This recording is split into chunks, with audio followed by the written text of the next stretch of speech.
আগামী 23শে জানুয়ারি 2026 শুক্রবার বসন্ত পঞ্চমী।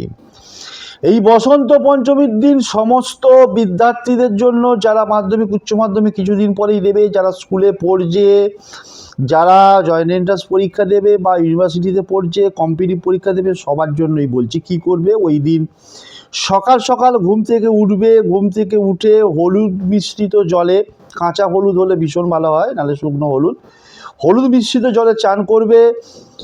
এবং মা সরস্বতীর সামনে যখন বই খাতা পেন পেন্সিল দেবে, সেইগুলোকে অবশ্যই হলুদ কাপড়ের ওপর রাখবে এবং মা সরস্বতীকে অবশ্যই হলুদ ফুল দিতে ভুলবে না।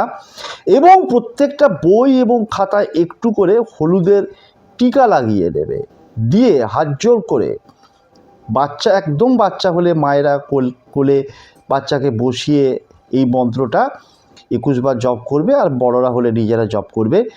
যা দেবী সর্বভূতেষু বিদ্যারূপেণ সংস্থিতা নমস্তস্যৈ নমস্তস্যৈ নমস্তস্যৈ নমো নমঃ। যা দেবী সর্বভূতেষু বুদ্ধিরূপেণ সংস্থিতা নমস্তস্যৈ নমস্তস্যৈ নমস্তস্যৈ নমো নমঃ। এই মন্ত্রটাকে 21 বার জপ করবে, মা সরস্বতীর আশীর্বাদ অবশ্যই পাবে। এবং যে কোনো একটা বইয়ের মধ্যে একটা ময়ূরপঙ্খ কিনে এনে রাখবে, বইয়ের যে কোনো পাতার মধ্যে ময়ূরপঙ্খটাকে রেখে দেবে।